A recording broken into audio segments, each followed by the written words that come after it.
Hey, pretty good. How you doing?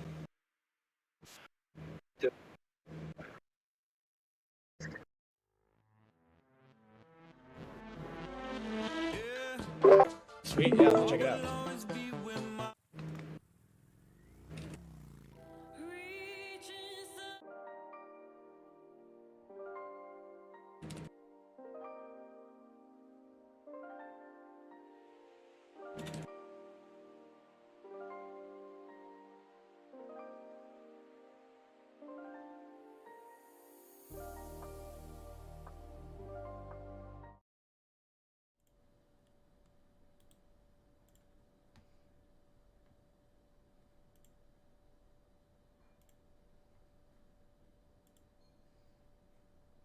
Okay, awesome.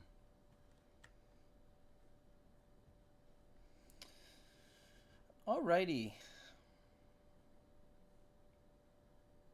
Welcome everybody to the Tuesday night free Esporter split intro session. Thanks for coming out to hang out. For anyone watching on the VOD, welcome and thanks for coming. Today we're going to do a little bit of a high level limited refresher for, Kamigawa Neon Dynasty. If you want more in-depth information, come join us for one of our splits. They're running all the time. Each split is a month-long, unique experience, unlike anything you've ever done before. It's like a video game rec league. You get 4 weeks of pro coaching, individualized review and feedback sessions, weekly scrimmages and group play with the people in your learning pod, and it all culminates into a championship tournament for prizes in your favorite games. We're in Magic. We're moving into a bunch of other games soon. So if you're interested and you want to come be a part of what we're doing here at Esporter, come check us out at esporter.win. Click on any of the links wherever you're watching us. If that's in Discord, you know directly how to find us. So today we're going to be covering a little bit of the limited environment for Kamigawa Neon Dynasty. So for anyone who's interested in drafting this set, in playing this while it's the premier draft, we're gonna go through what were the high level things that we should think about during this format. First off, I want to thank J2S Josh here for writing up this excellent article here on MTGA Zone. We're also going to pull up Scryfall just so that we can have access to looking at the cards whenever we are interested in looking at specific cards. But I do find that it is important in these set reviews to focus on, all right, what are the common mechanics that I'm going to run into? What are the themes that I'm going to run into at common and uncommon? Those are the decks that you're going to be making the most and that will come together the most often. So that's what we're going to look at here today. So the set's going to be Neo. Common, uncommon, beautiful. That's all we need. Very good. We'll sort by color. All right, very good, cool. So, Kamigawa Neon Dynasty was a really interesting set. It was one of the I would say more well-received sets out of the last maybe like 5 or 6. I think it was probably the best received set of the past 5 or 6. We had a couple of I would say underwhelming sets after a string of really fun, really complicated, really unique and deep drafting experiences. So we had like Zendikar Rising, into Kaldheim, into Strixhaven, all these excellent draft environments that maybe we were getting spoiled and took for granted because then we moved into AFR and Midnight Hunt and Crimson Vow, which were fun in their own rights, but maybe had a little bit less playability than some of those earlier sets. And then Kamigawa Neon Dynasty rolls around. It's kind of like this breath of fresh air where everyone's really happy with not only the mechanics, the cards, the gameplay, the throwback to a cool plane. So let's talk about some of the decks that are in the format. So first off, let's take a look at we can look at white. We can go just through the Wooburg. That might be the easiest. I was going to say let's focus on red. Let's actually just focus on red because I think it is interesting here to talk about what this deck actually looks like. I think early in the format people didn't realize what it exactly needed to be, and red's best home is with itself or in red-black. So there's really two builds here. You could be hyper aggressive, low to the ground, using the colorless Iron Apprentices as solid 1-drops. So one thing to think about is this red deck, the mono red deck is hyper aggressive. So you can play things like some all-stars are going to be Experimental Synthesizer. Actually, it might be best. Kami's Flare was fine. We can kind of look at some of the 17 lands data and go through what makes these red decks actually tick. Okay, so let's look at Neo, and let's go by just red. Red commons with game and hand win rates. So Kami's Flare, Voltage Surge. So you have good removal in red. You have good Simian Sling as an excellent early card. And the Shattered States era surprising overperformer because it is essentially like the last piece you need to push through a bit of damage. You remove their big blocker. Whoever it is that's stopping you from attacking, you get to swing in with it. Tawashi Song Shaper in those maybe red-black focused artifact decks wound up being pretty strong. And the Ironhoof Boar for its combat trick ability wound up also being an acceptable top end. And then below that, yeah, none of these cards were all that exciting, but you're able to kind of set up this deck where you can be hyper aggressive. So like we were saying, we see the Synthesizer being really strong. We see Kami's Flare being really strong. The Boar being good. Kumano faces Kakazan is one of the top red uncommons. Rabbit Battery is a little bit worse than Simian Sling if you have to pick between them, but still good in the aggressive decks. Seismic Wave, super solid. Scrapyard Steelbreaker also can be a fine stand-in at the 4 slot if you just need a little bit bigger body and you're in that red aggressive deck.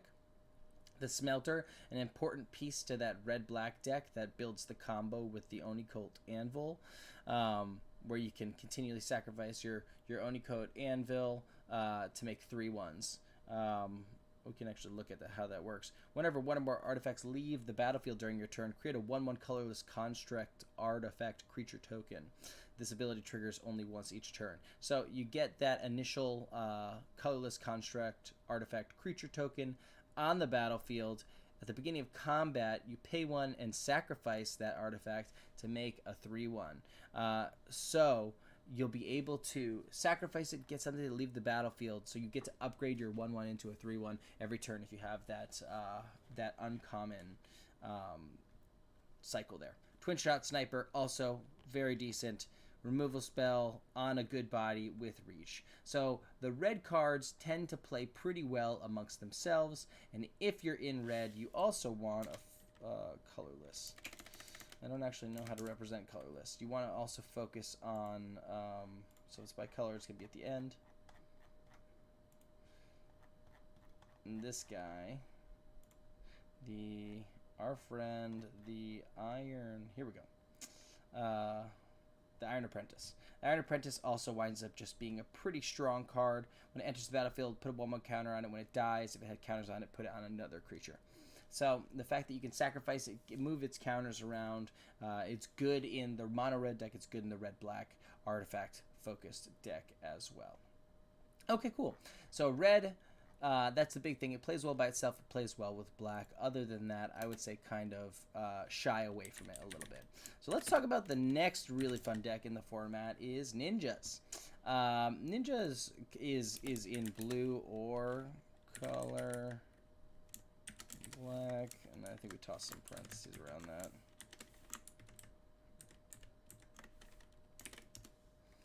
All right, cool, beautiful. Yep.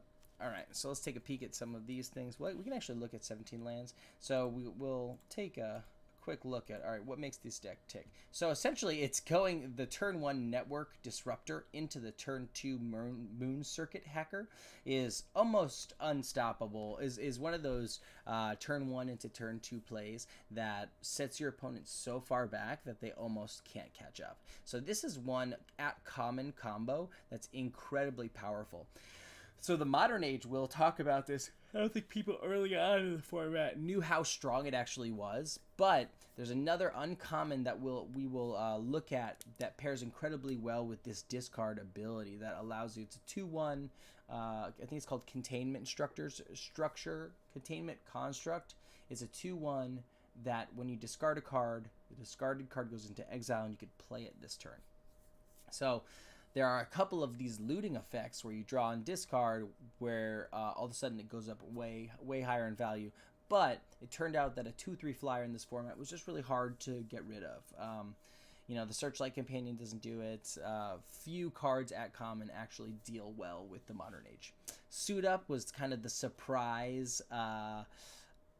Hey, this is a surprisingly incredible card, and this was kind of what set everyone off, saying, oh, these 3 mana turn something into a 4/4s are going to be great. This is the format where it was at its best in recent memory.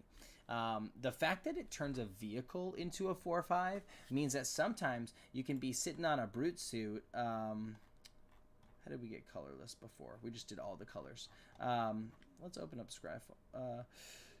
A Brute Suit, yeah, is a 4/3 vehicle with vigilance. Sometimes you can tap out completely, have the Suit Up in hand, the open mana, and your opponent will attack into your trying to race you, and you'll be able to get your blocker into a 4/5 without having to crew it and draw a card. So the fact that Suit Up becomes removal and draw a card is one of those things that nets you a lot of tempo. So it winds up being super powerful. You could run 2 or 3 of them and be happy about it. Moonstare Specialist, people kind of recognize that this effect is a pretty high desirable effect, pretty high value effect, so you don't see them that often, but when you do, it's definitely a good card.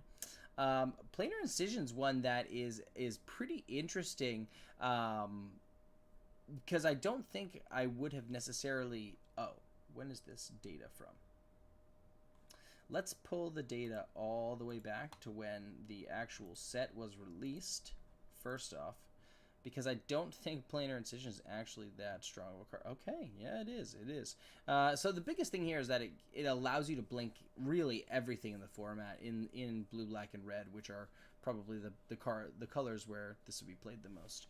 The fact that you rebuy the ETB, it gets an additional counter. It's really cheap to protect your thing. It blanks your opponent's removal spell. It's pretty solid here. So definitely don't overlook that. That's maybe one that I personally was overlooking, but that's definitely going to make it into more of my decks. And then Tamiyo's Completion, it's like the flash tap enchanted creature, but on top of tapping it down, it loses all its abilities, and it doesn't lose all its abilities. So that's the big thing there. It's always the sleep mechanic where it doesn't untap during the untap step, but the fact that it targets artifact creature planeswalker, it's a pretty decent blue removal spell because it's so all encompassing. And then the Sky Swimmer Koi, it's nice that it just draws you through your deck. In blue decks, it's not really you won't run into the artifacts as often unless you're maybe pairing it with red, but that wasn't really that strong of a deck in the format. We can even look at the color pair win rates if we want to make sure that is right, which I'm pretty sure it is. Cool.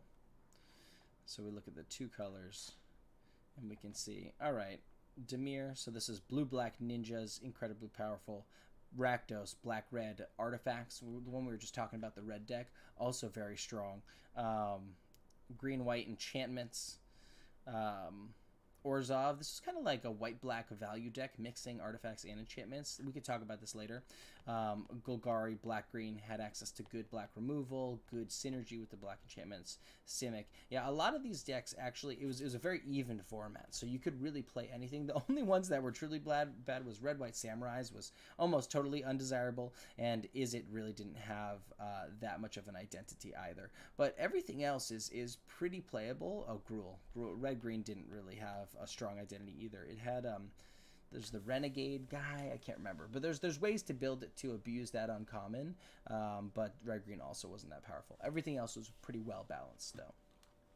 So let's go back here for a second. So blue, definitely strong, definitely pretty deep. Mirror Shell Crab, last one at 55. This is pretty good because its channel ability actually works a lot of the time as a hard counter for 2 in a blue. So you get to keep up a counter, and if you get to the end of the game where you actually need a 7-drop, wow, you got a big 5/7 ward 3, so it's really actually hard for your opponent to interact with it. So definitely playable, definitely a good card. Puzzle Maker, also pretty good. The body's not all that exciting. It does blank the Modern Age, your opponent's Modern Age, and Disruption Protocol. You'll often have an untapped artifact 2-tap, so it actually winds up being just like Counterspell. So yeah, blue, pretty good in the format, good color, pairs with just about everything minus red really well. So don't overlook it. And the Ninjas deck itself is particularly powerful. It's blue-black, and let's take a quick look at the black cards that fit best with the ninjutsu, the ninja theme. So Okiba Reckoner Ray is excellent because you can pick it up and put it back down, because it's giving all of your vehicles menace. It has menace itself. It's easy to attack through and get it through unblocked. So you can pick it up, replay it, keep draining your opponent, but the real target is Virus Beetle. This was not very good in Streets of New Capenna. This has not been as good as Virus Beetle since it was Virus Beetle. But here, if you can pick it up, if you get that down on turn 2, and then you're able to attack on turn 3 unblocked, it's gonna set your opponent really far back if they have to discard 2 cards in the first 3 turns. So super crazy combo. Virus Beetle's great. Pick it really highly. Twisted Embrace, just a good removal spell. Clawing Torment is maybe one that would have surprised people. As long as Enchanted Permanent is a creature, it gets -1/-1 and can't block. And at the beginning of your upkeep, you lose 1 life. So if your opponent can't, they do get to continue attacking with it. But if they can't get rid of it, they just lose a life every turn. And oftentimes, whatever it's attacking with, is once it gets the -1/-1, so it's not a really big format. So it's not going to be really attacking for all that much. You might be going even for the amount of life they're losing and the amount of life you're losing. Clawing Torment, don't sleep on it. Good removal spell. Yumcha in the chat. What's up, Yumcha? How you doing, buddy? We're talking about Magic things tonight. Mugatai Ambusher, just a 3-mana 3/2 lifelink for the 2 ninjutsu is really, really good value. Even at its base rate, 4-mana 3/2 lifelink, it's fine. And the fact that it has relevant types in being an artifact is also super duper valuable. The Dokuchi Shadow Walker, this one is one that is again super interesting, right? If you can get the ninjutsu on anything that has an enter the battlefield effect that you care about, getting on a 5/5 is pretty hard to deal with in this format. And the Inkrise Infiltrator, one that I really liked, 2-mana 1/2 flyer, and you could pump it for 4 to make it a 3/4, make it a 5/6. You'll never really pump it more than a 5/6. But it's great late game. It's good early game. It's great late game. Just a solid card all around. And you can kind of see how deep Black's roster of commons are, right? All these things above 55% are essentially average to above average card. So you can see Exploit, another removal spell that's good. Return to Action, also good because you can rebuy some ETBs that you care about. You can gain a little bit of life. Blade Blesser. This is at its best in the white-black deck to give it Menace as well as Death Touch to really get that 2-for-1. If you just have one or the other, you don't really care. You really want to have both if possible, but the Death Touch doesn't really mean as much if it doesn't have Menace. Kami of Restless Shadows, I think this is where they're kind of getting situational. This is good in the Ninjas deck, but it's maybe not as good. And then the rest of them, I actually don't think are that good. So You're Already Dead's fine, but I actually wouldn't recommend playing this as like your only removal spell, because oftentimes people know to play around You Are Already Dead. You might get people early in the week as people are forgetting that that's a card, but I wouldn't recommend playing that very highly. So that's the second archetype is the blue black ninjutsu ninjas, and one of the other best things to blink is the Searchlight Companion.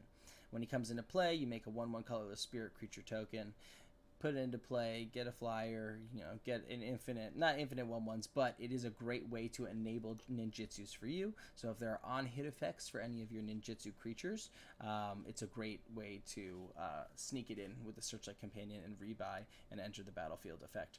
Shrine Steward, the reason it's so high is because it actually can go get auras, right? So if you think about Tamio's Completion, I think, the one that is the tap down, if you think about the Twisted Embrace that we just looked at, a lot of those auras are very strong. You're essentially paying 5 to go get yourself a removal spell, which is great.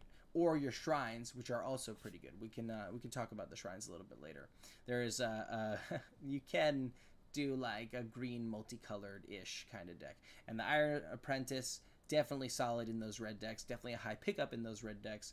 Don't sleep on it. Ninja's Kunai, also fine. Totally feasible. And then the last one that is also reasonable is the Network Terminal. This works well if you have anything where you can abuse the looting, the draw card and then discard a card with that. I'll just show you. It's the not the Circuit Mender, the Containment Construct. Whenever you discard a card, you may exile that card from your graveyard. If you do, you may play that card this turn.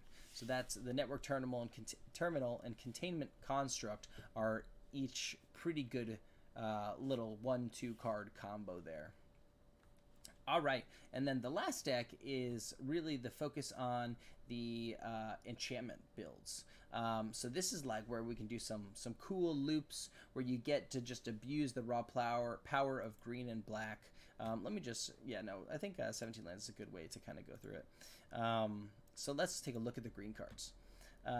So we're looking at the uncommons now. We'll take a quick peek at the uncommons, maybe look at the top 3 from each of the colors to know what you should be rating highly. We'll also take a quick peek at the best rares and mythics. Tamiya Safekeeping, one of those cards that's super cheap. It's like how we saw currently in Horizons Alchemy Horizons Baldur's Gate, how the Blessed Hippogriff, the 1 white mana ability to make a creature indestructible, super powerful. The black one, Armor of Shadows or whatever, makes a creature indestructible. This ability, when at 1 mana, is just efficient and often blanks your opponent's removal spell. So that's super important because you're getting a tempo advantage. You're keeping your creature on the battlefield, and you're essentially like forcing your opponent to find another way to deal with whatever they were gonna use their removal to get rid of. So Tamiya Safekeeping, super strong. Don't sleep on it. Sneaky, 58% win rate card.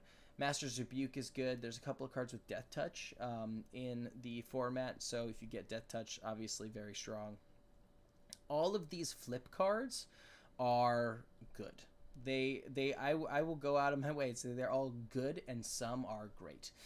Tales of Master Sashiro, having like 2 of them is probably the max you want to have, but definitely a strong card that you want to prioritize. Preserver is good. Fang of Shigeki is that common Death Toucher for the Rebuke that we were talking about. The Bamboo Grove Archer is one that I was definitely impressed by, that I always wanted at least a copy of in my deck. Although it's a defender, it does have reach, it blanks most of the flyers in the format, so it's something that is in your grindy decks pretty good. Harmonious Emergence is one that at the beginning of the format I did not think was going to be as good as it wound up being. Definitely a strong card. With 4 mana, 4/5, yeah, it's one of your lands, but when it dies, you just sack the Harmonious Emergence and you still keep your land. So you're not actually going down or losing much. You're trading, your 4 mana Harmonious Emergence for however they kill it. You don't actually lose the land there. Fade into Antiquity. So Artifact and enchantment removal in the set is main deckable. This specifically is main deckable. Fade into Antiquity. Maybe there's a red card that destroys artifacts, and for 2 mana, for 1 and a red, will destroy an artifact and give you a 1/1 counter on a creature. But I think that because it's just artifacts, it's more like situationally good. Fade into Antiquity, this is a removal spell for a lot of the cards in the format. So it's like, hey, that's cool. Let's play it. Let's fit this into the deck and make it happen. Commune, also good because there's a lot of hits with enchantment lands. You'll get either a creature that you need or a land, which is often pretty good. And top 4 is enough to make it pretty valuable. Geothermal Kami, rebuy some ETBs. Maybe you can get something like the 1/1 dog that gets you a card in white. Maybe you can get, any ETB here, really strong. Season of Renewal. So this is the last one I want to talk about that's kind of important. Favor of Juke is fine. Bear of Memory is fine. Trainee is fine. But Season of Renewal is actually critical in these green decks because, well, it's strong in any green deck that is playing enchantments and creatures. It's just good value. But you are able to go do an infinite loop with the Season of Renewal that we were just looking at and our friend the turtle. The Colossal Sky Turtle. So because he's an enchantment creature, you're able to discard him to return target card from your graveyard to your hand. So you discard him, return the Season of Renewal. Use the Season of Renewal to get the Colossal Sky Turtle and another creature. So that's an infinite loop that you can abuse at common and uncommon, and it comes together really easily. Okay, so we kind of covered the main mechanics. White has got an enchantment theme as well. It probably pairs best with green. I think that was what we saw here, if I were to guess. 56, 57, 56. Yeah, pairs best with green, and then red is awful. Blue pairs best with black. Blue also pairs well with green, and it pairs well with white too. I'm trying to think like what the overall theme of the blue-white deck is, but it's probably just like flyers and decent cards. Overall, the format's really fun. It's really balanced. The rares aren't insurmountable. You do need to be on board early, but the 2s aren't so strong. If someone does have a good aggro deck, you can get run over. So it is important that this format, Horizons Baldur's Gate, you need like 5 to 7 2-drops. I would say here it's like fine to have 4 to 6 1 or 2 drops. But I do think you can have fewer of them. It is important to still have them because you want board presence without getting steamrolled by your opponent's ninjas or by your opponent's artifact deck. So there's a lot of things to this vehicles, but it's not real. Thank you, Sheesh Falco. Yes, I do remember that. Vehicles, but it's not real. So you say that. Actually, for the championship we had for Kamigawa Neon Dynasty, the champion, I'll give Ken a shout out. Ken had built a pretty sick vehicles deck using, it's probably super low.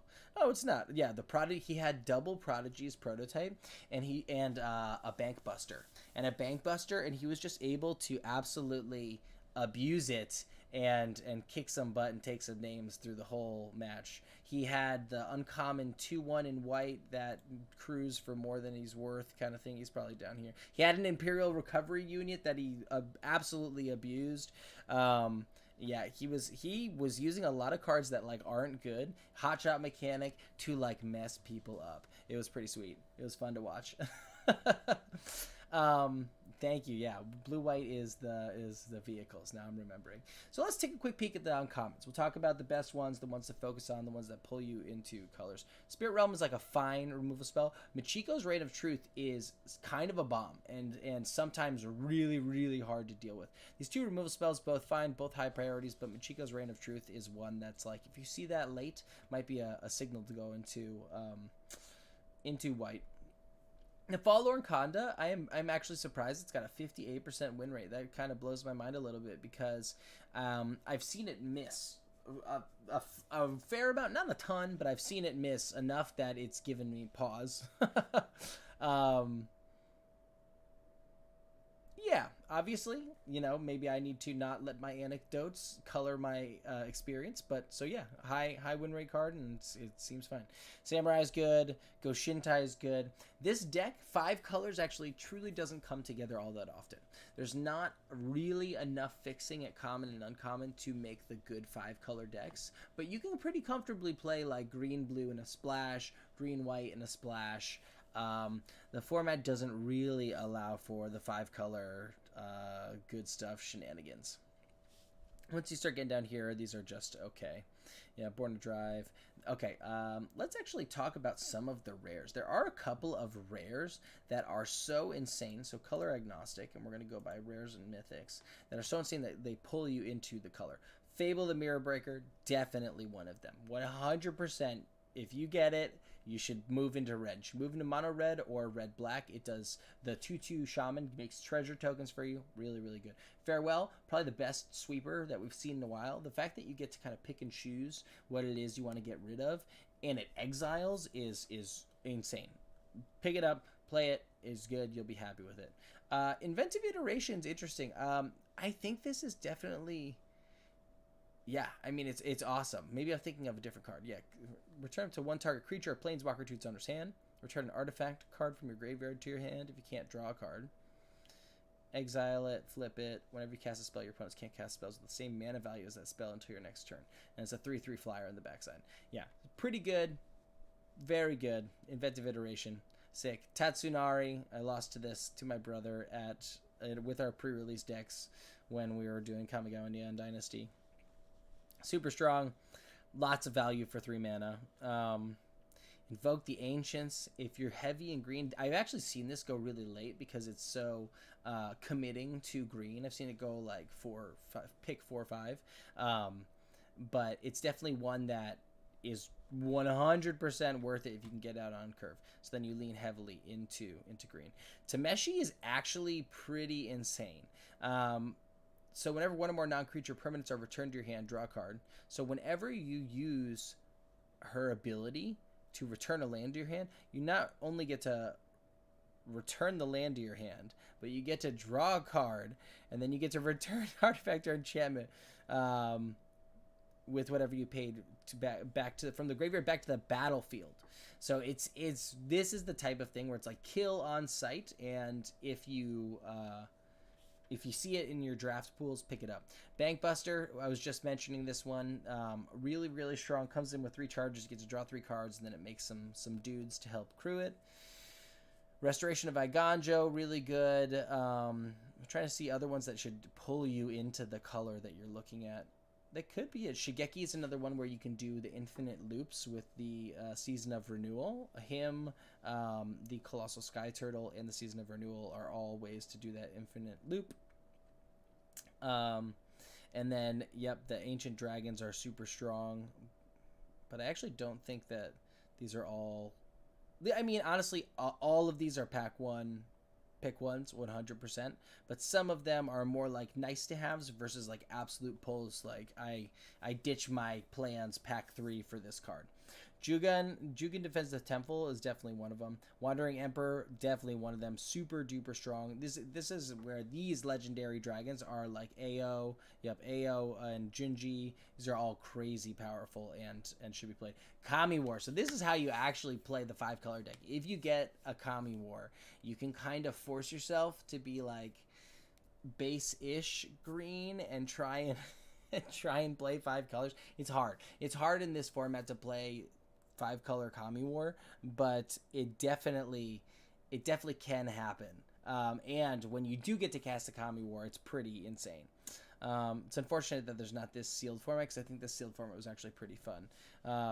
But draft, you can do it if you do the draft. If you actually try and build the 5-color deck, it's possible, but not that easy. Kaido, all of these top 10 mythics are nuts and should be picked incredibly highly.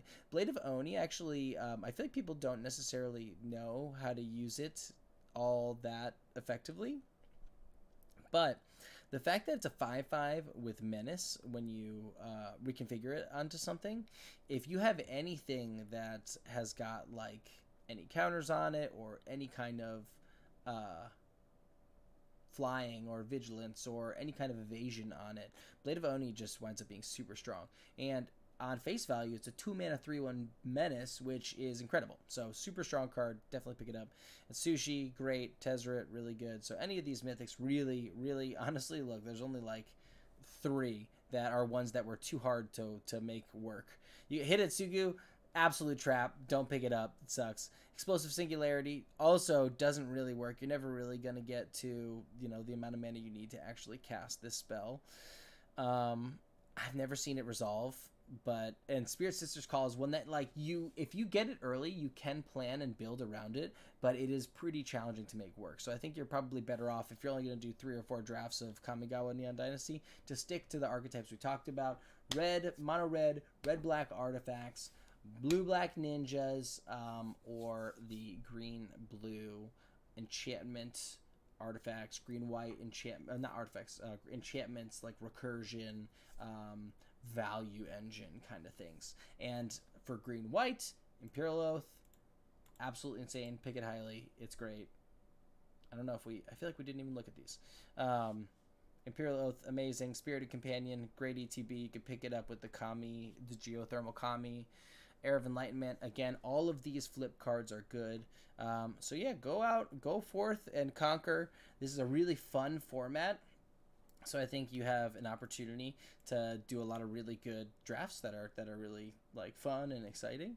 And yeah, I think that I I'm going to wrap it for today. If you guys have any questions, reach out to us in Discord. So this is your intro session. If you want more in-depth analyses, come join us for one of our splits. We have pro coaches coming in for, when you sign up for one, you get 4 weeks of coaching from pros, your favorite content creators, individualized replay reviews and feedback sessions, weekly scrimmages and group play opportunities with the people in your pod, and it all culminates into a championship tournament for prizes. Come check us out at esporter.win.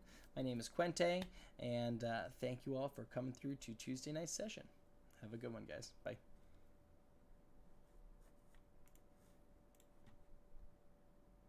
Thank you, Sheesh. Appreciate that, man.